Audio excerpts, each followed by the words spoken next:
Hello everyone. In this video we're going to be covering the ribbon on Microsoft Word. In the first video we covered the home/splash screen on Microsoft Word. In the second video we just did an overview of when you open up your document. And in this one we're going to cover the ribbon, which hosts really all of the functionality that's available to you on Microsoft Word.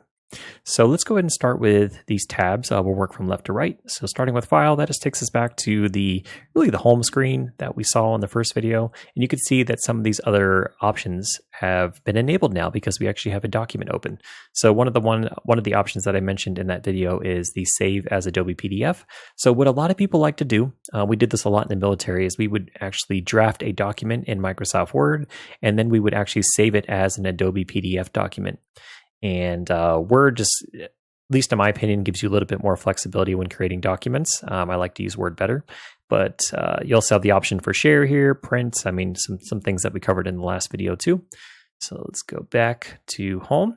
So the next tab is Home, and you can see that each section within these tabs is separated by its own little category. So over here we have Clipboard. I'm not going to go into each individual option here. We'll just kind of do a quick overview of them. But you can see we have Clipboard, we have fonts, we have paragraph, styles, and some more Adobe Acrobat options, stuff with voice, sensitivity, editor, and then you can add some add-ons as well. Going through Insert, you can see it's broken down by pages, by tables, and I'm going to have lots of videos on. I'm going to try to cover as many of these as I can in the series. But again, this is just a quick overview. Let's do this though. Let's actually add a table. And I just wanted to show you something that I mentioned at the beginning of the video.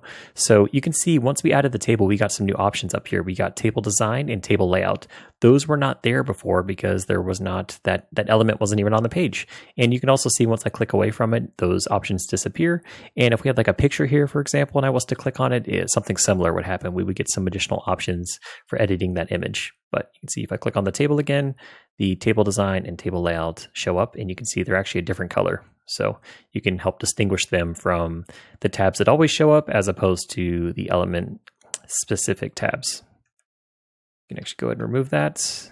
Okay, where were we? I think we're on Insert. Yep, so these are all of the different options for Insert. This is where you're gonna add your tables, your images, your shapes, all that good stuff. Next up, we have Draw. So this is where you can kind of freehand things. So you can see I can draw a little weird image there.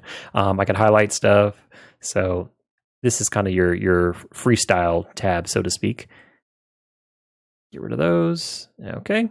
Next up, we have Design. So Design, we can kind of change the theme of our document. You can see here, if I highlight it, we have like Basic Simple, Basic Stylish, and you can get a preview of what it's going to look like. And then additionally, you can also adjust the theme colors, the fonts, paragraph spacing, all that good stuff. Next up, we have layouts. This is where we can adjust the margin, the orientation, the size, the columns, the breaks, the line numbers, indentation, all that good stuff. Next up is references. So this is where we have our table of contents. We can insert a footnote, citations, stuff to a lot of stuff to do with sourcing and helping people be able to navigate through your document. Mailings, so we have envelopes, labels, things related to mailing on here. Review, so this is where we can go ahead and adjust or actually look through and see if we have any spelling or grammatical errors. We can open up the thesaurus. We can bring up our word count here.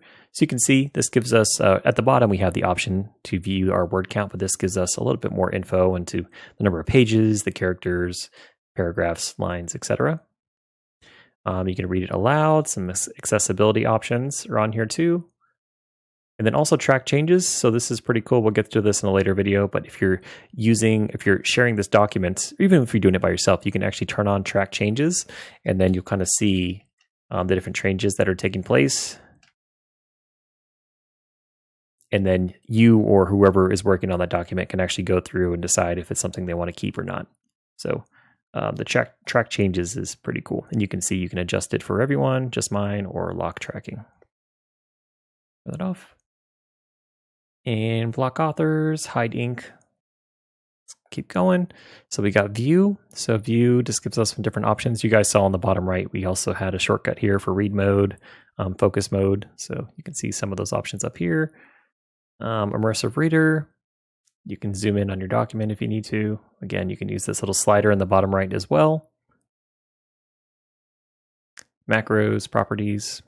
Next is help. So if you click on this, it'll expand out this side column here or sidebar where you can actually, it's very helpful to leave this open because say you don't know how to add line spacing. You can go ahead and search line spacing here, and then it should bring up relevant documentation to tell you how to implement the change that you're trying to add to your document here. So it says for change the line spacing, select the text you would like to change, Control A to select everything, and then on the Home tab, let's go to Home. You can see it's right here. So then you can go ahead and adjust your line and paragraph spacing. And you can see it gives you some suggested articles as well. And Acrobat, so this just gives you some more Adobe options if you want to, export your document to PDF and things like that. All right, so that pretty much covers everything in the ribbon. Like I said, we're going to be covering as many of these as we can in individual videos, but hopefully this gives you all a quick overview of what makes up the ribbon and how it's such a powerful tool within Microsoft Word, but also other Microsoft applications as well.